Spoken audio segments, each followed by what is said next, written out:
Hello everyone, this is Dragon, and welcome back to another episode of Fire Emblem Heroes. Have a decent amount of replays this week, so let's just get straight into it. As you can see, this week we did pretty garbo on offense. Pretty typical nowadays for light season for us, just because our offense team has and will always be garbo. There's like literally no meta on defense where my team will actually be that consistent. But yeah, a couple matches were just really bad matchups. Other ones we just threw really hard because I overlooked one thing or mistapped many times in a row. Bunch of silly errors. And so that just costs a crud ton of lift when you lose matches straight up. Yeah, there's this one team. They really didn't like Duel or something. I feel like five out of their 7 units were all TA Raventone units. It was interesting, but yeah, it was theoretically, the matchup was somewhat difficult. If we were going for the approach that I went for, which was try to go straight in and sweep everything, because when you toss TA Raventome on a bunch of different color units, the problem is, especially for the green TA Raventone units, you have my entire team is, Peony, Air, Milla, all of them do basically no damage. If not 0, and then there's Kaden, who can't do a lot either, and then there's Nino. You just run into the problem where you don't have the damage output, or you just can't tank. We already saw that one that one offense match where it slipped my mind that Niren's Zeal is a Gale Force special. Like, I knew it granted another action, but I didn't process that it still counts as Gale Force. So yeah, I think it was Steven mentioned in the comment section. Yeah, Kanto kind of procs after Gale Force, so that's why that didn't happen. But honestly, it wouldn't have mattered too much. It probably would have delayed the inevitable. But yeah, if we ended out the season perfectly on offense, we actually would have been able to stay in vault this week, but not too big of a deal. This upcoming week, I'm just going to be absolutely ridiculously busy anyways, so we're just going to be goofball. So it's almost like it doesn't matter, because we're just going to have to go into Astra season executing the first plan that comes to mind and just go with it. Because we're not going to have time to actually strategize. Yeah, I'm pretty sure I did most of the calcs right in that matchup, so unfortunately, Duel, was it Duel? Leaf is he's a harmonized hero. I don't know. I think it's harmonized Leaf and that TA Duo Sigurd or whatever. Not great. But yeah, I feel like currently I have Brave Erica on my Anima defense. I feel like she definitely would be incredibly useful for my light season news. Of course, the #1 problem is our coverage against red heroes is basically Peony, which is not saying very much. Peony bonus definitely did help quite a bit this week, but here we have the rare Aegis Brave Hector. Definitely works, but this matchup is a case of where you have to debate between running Glacies and AoE on Legendary Julia. I decided to just run Glacies this week, but as you'll see here, AoE probably would have been better if they played the same way here, of course. Chances are they probably wouldn't have. They might have, honestly. But yeah, here, the classic Gustav special. Try to one-shot units before they get to actually get their second attack in. So you just take advantage of your 75% damage reduction to not take too much, and you also have Flame there with Caduceus Staff, so you have a pretty solid damage reduction overall on Gustav for the first hit. And of course, the thing about Flame is you can heal. That's one problem on Ether Raid's offense for my light season team, is there's no convenient way for us to heal. But yeah, Julia with Glacies here, not going to be able to one-shot through Aegis. Imagine doing 146 damage. And then there's also Flame as well, so you have to actually do even more than that. But you can see here this Brave Hector, if we had AoE, I would be running Life and Death, so we actually would have 82 visible attack against 35. So we would actually do a crud ton of damage, and we would have had a better chance to actually take out this Brave Hector. Granted, it still would be extremely difficult. But yeah, that's the thing about AoE versus Glacies. Glacies is great when there's no damage reduction, but they still have a decently high res stat. You can definitely still pick up the one-shot, but yeah. Stacking of damage reduction here is just enough for the win. Legendary Crown would not do much better, just because he doesn't have enough attack. Because to punch through, of course, you know, there's heavy deep. It looks like he doesn't have a lot of defense, but of course he can neutralize penalties during combat. So, Aegis definitely working in their favor here, and as long as you didn't pick up the kills with Brave Hector, this kind of set totally works. The problem just becomes, you know, if you can't pick up the kills against some particular ranged units, Aegis is probably not your best choice, which is why people like to run Bonfire on Brave Hector. But Aegis is super solid, especially in less favorable matchups for Brave Hector. There's definitely a lot of those in Ether Raid's defense. And even outside, like I was using Brave Hector in Tempest Trials, was not having a great experience there. He does not survive mages too, especially at low merges. He really needs the mythic blessing buffs to to tank pretty solidly. But here is an unfortunate case of rigged content. If only they did their daily damage calcs, they would know that they need to have this Milla in range to give Winter Altita plus 2 more attack, because here they missed the kill. And so of course Seliph is not going to one-round KO, but the problem is Bramon has Hardy Bearing and Luna, so he's going to chunk quite a bit into Winter Altina. So yeah, I don't know if she would have survived regardless. She would have to two-shot everything else, which honestly seems pretty feasible, but would have to run the calcs. Because if she takes too much damage at any point, Bramon just chunks with Luna and Hardy Bearing, it's probably GG. So yeah, not great. And Wings of Mercy coming in handy here over low attack res to pick up the one-round KO on Milla. But yeah, I don't really know. We're probably just keeping this goofball dark defense archetype for a long time. It honestly only works because Infantry Pulse still isn't that popular on defense. It's super rare you see Infantry Pulse in especially Vault. Outside of Vault, it's kind of fair game, honestly. But Gatekeeper, that match.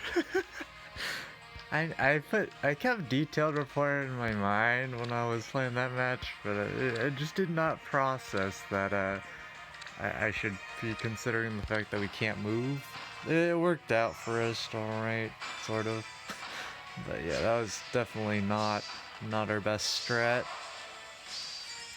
That's why Gatekeeper is super strong. Just mobility in general in Fire Emblem Heroes is super important. So, of course, we all know what's going to happen here. We have ourselves a juicy Pathfinder combo, and Legendary Julia again with her 63 res and 89 attack. I guess 92 with drive attack here. Against Henriette, this is an instance where AoE is probably worse, but it doesn't matter because we just do way too much damage. Special, not even necessary, I don't think. Just straight up pick up the 1-run KO. But of course, Gatekeeper is going to be able to tank Legendary Julia, especially while bonus. Definitely like the animation though. It's pretty comical. Just open up a gate and a bunch of people flood through. It's actually my first time seeing the animation, so kind of goofball. I mean, it's not my first time. I made a recording prior to this of all the replays silent because with no commentary, because I didn't know if I was gonna have time to commentate. But yep, ripperonis. But I know some people are wondering why in the world do I commentate on replay videos, and that's honestly just because I don't have a way to record. Okay, well I do. So the current software I use does not support internal audio recording. So if I want to include game sounds in the recording, I have to use my external mic. And typically, wherever, even when I'm commentating, like right now, there's background noises and stuff going on. So if I were to not commentate, you would be hearing all the background noises. And I don't feel like that would be a great idea. So yeah, we just commentate.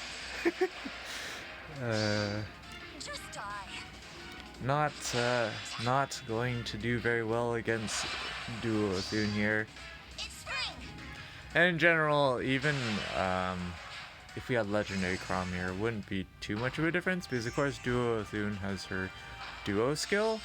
So Chrom against Alphonse would not be amazing. But Brave Eric is just nice for hit and runs, and her base kit is honestly basically what you want. If you're not gonna run Gale Force, is basically what you want if you want to check out damage.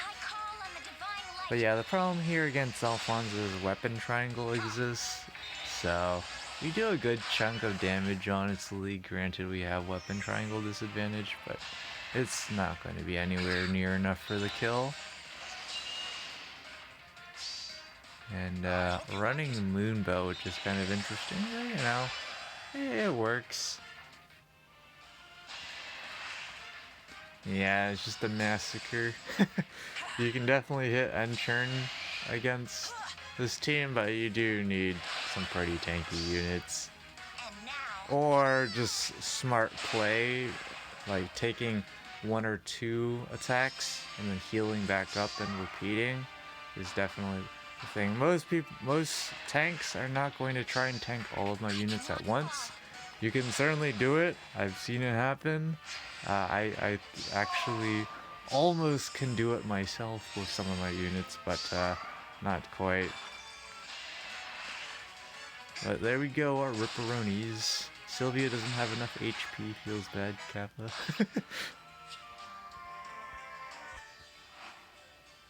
And of course, because we failed to climb very well on offense, that kind of translates to defense. We get less stacked teams, although there's a few +10 units floating around here.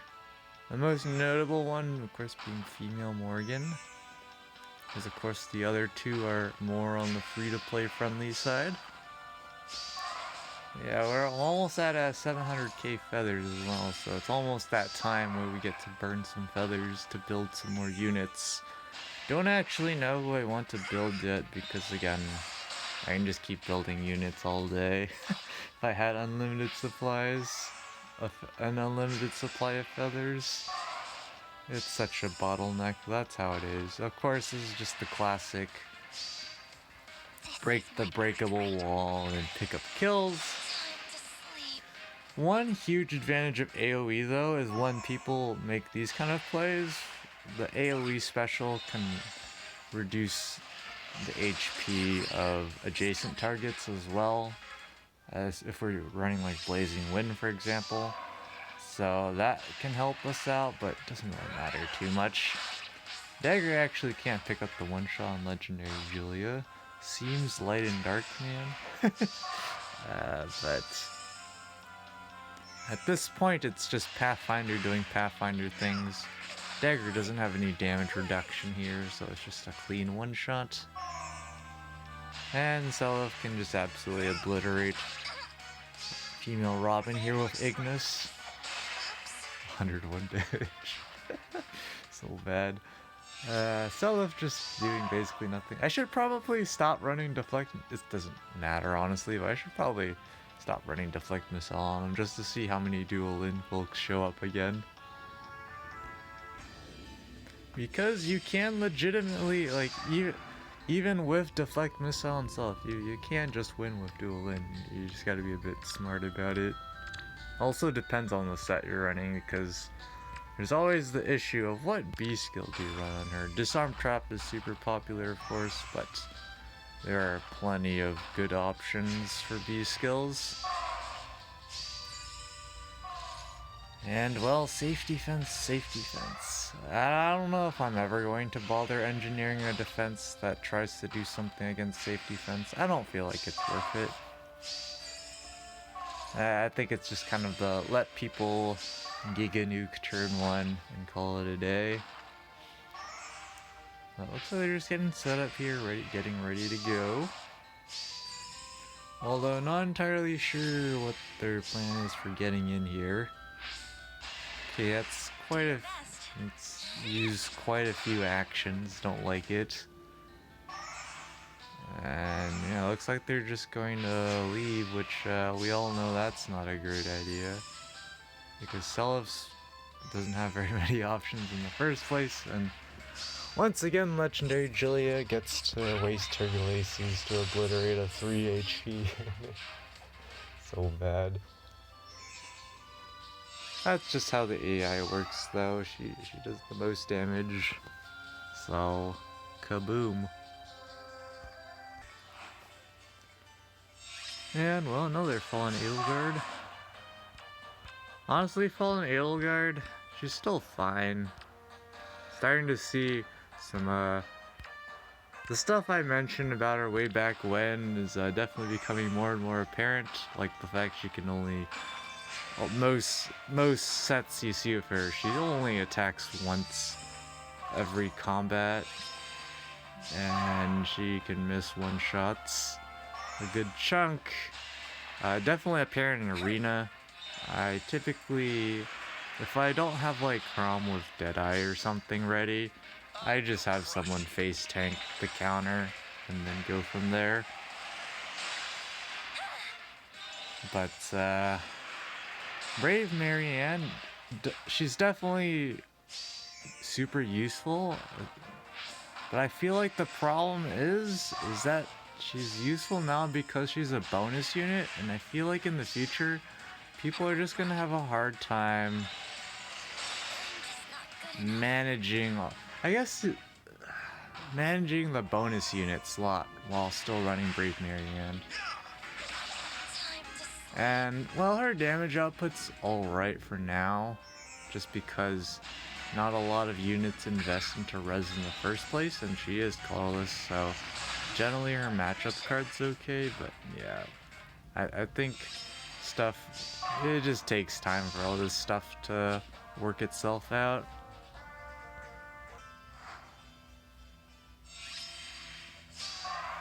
Well, here's a Duel in. Haven't watched these replays yet, so don't know what's going to happen here. A few +10 units here. Pretty decent merges on Peony. Since Legendary Azura did get announced to be in the Legendary, like, or getting removed from the standard Legendary Heroes pool, I might actually have a chance to get merges on Peony. I think for January, is it? Because she was originally slated to be with Peony in January, but that's no longer a thing. I think Legendary Lucina also is getting kicked outside. I don't actually know who's going to be sharing a Peony, so that's going to be interesting to see, but yeah, we might have a chance. I don't think we can gather enough orbs by then to quote-unquote guarantee getting 7 more copies, but definitely want to pick up as many as I can.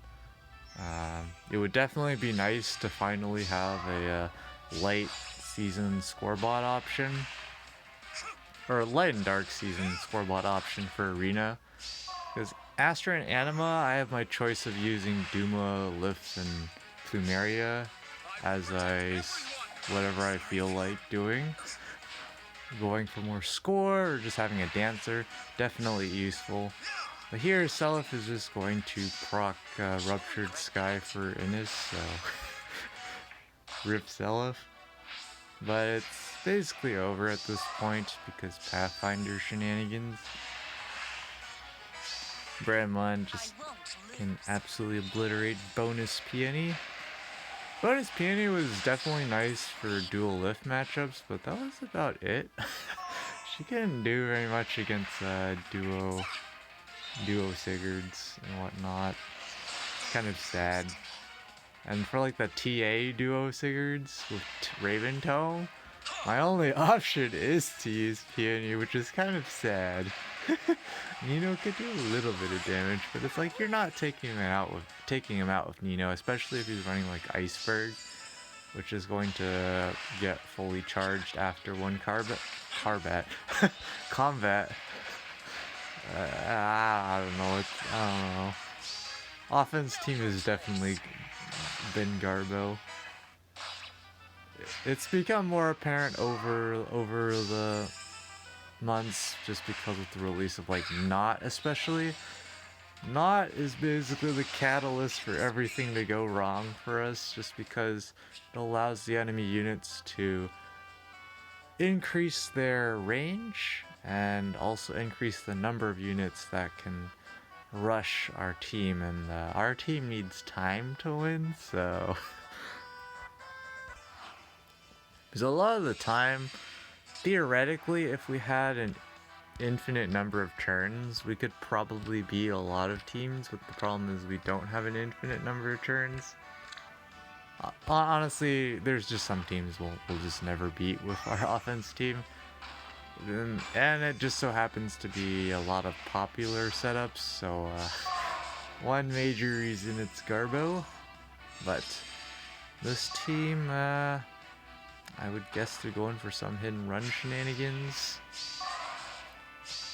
would be my guess. Bramamon's always a juicy target, but with the way he plays, going for the hidden run's a bit suspicious, to say the least. You have to have extra actions and stuff floating around to properly run away. But if you can properly run away, you just win. Unfortunately, this is not properly running away, so Seliph is just going to obliterate Cecilia. Because TA out of 10. And let's see here, does Julia pick up the kill? She didn't attack first, but no, that's what I call a rigged one-shot, because of course Micaiah has the damage reduction, but wasn't quite enough damage reduction. Ripperonis. And Seliph's never one-shotting Brave Erica here, but big heal from Luna, big damage. The damage output of Luna is definitely super solid. The number one thing that I definitely get frustrated about with Brave Erica is that they nerfed Moonlight Bangle and didn't completely... They only gave her the part of, I guess people call it like Null Guard or whatever. The part that affects affects herself. She doesn't screw over stuff like the special acceleration you get from Steady Breath or Brave Lucina, I guess Special Fighter. That makes a huge difference, because if she did have that, the sets with, like, I don't know, Bonfire, Fallen Edelgards, or Brave Hectors, or Brave Edelgards or whatnot, they would be much less effective against Brave Erica, and I feel like she would do much better. But because as is, she can just get one shot. As bonus right now, it's much more feasible for her to survive those counters. There's plus 10 HP is a lot when you're factoring in damage reduction, but big damage, big kills, GG's. And the last replay here, let's see what they got. Got ourselves a Bolt Tower. Alright. Plus 7. Yeah, Winter Altina definitely is super solid, but she's not as OP. She's not OP enough to like win every single map. She is very solid in some specific common layouts though. If, of course, Duo's Hindrance doesn't exist.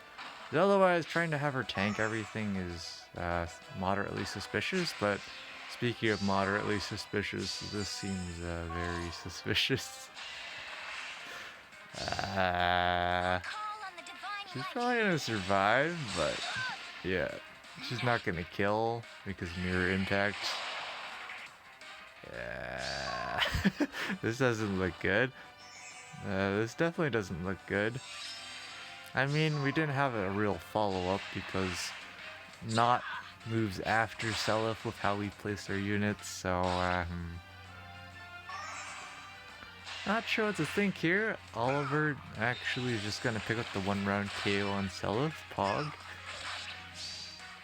This is true beauty. True beauty indeed. Nice. That is so good. But yeah, this is not a good position to be in for Dagger. Julia doesn't pick up the kill on Oliver, and she's too slow to dealt -8 speed. Oh man, why I didn't go plus speed for Legendary Julia? But yeah, honestly, she does need speed because she can pick up one-shots. Like in Arena, she consistently one-shots Legendary Corins through negating Fang and Shield Pulse, but she does not have enough attack to one-shot everything she needs to, which is why you have to run Impact in Arena, especially against units like Brave Hector. It's basically a must. But looks like here they're just going to pick up the kill on Legendary Julia and go wherever they go from here on out, because Winter Altina has to deal with these guys, and Luna's going to hurt a lot. And this is the unmerged Bramamon, so Hardy Bearing is going to be a small problem. They didn't activate.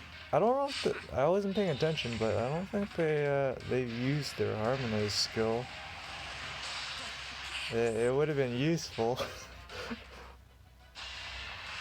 I don't know how she would have done against like Nils and stuff though. If she misses the kill on Nils, it's probably just GG regardless. Even though I didn't even give Nils like Moonbow or something. Should probably do that, but nah. So there's that. And with that, pretty decent result overall in defense. Our only lift loss was from here. Otherwise everything else is pretty clean. And yep, tier 36, top 10k Pog. Nothing too special. Don't know if we're ever going to try any ether raids for real.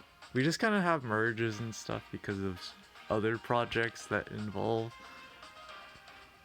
mythics, but yeah. Like sure I have plus 10 Plumeria for offense on Astra season, but I honestly use her more in Arena. uh, I, well, I don't. I use her more for. I use her less in Ether Raids than I should be, even though I use her every match during Astra season. But yeah, I don't know if that makes any sense. We'll just leave the viewer to think about that. But until the results drop in, I guess we can show meme year strike, because why not? 856 is looks like the steady cutoff. I think it might be 850. It's always a toss up, but 856 is usually guaranteed. Currently, to stay in tier 21, we'll be able to should be able to stay in tier 21 for Astra Major, and then we'll drop out during Dark Major, which is the typical cycle. If we can, get one of our light or dark mythics to plus 10, another one, we probably have a chance of staying in tier 21 Mjolnir Strike semi-permanently, because the cutoffs, of course, are going to keep rising as time passes. So until then, we'll be back when the results drop in. That was a lag spike.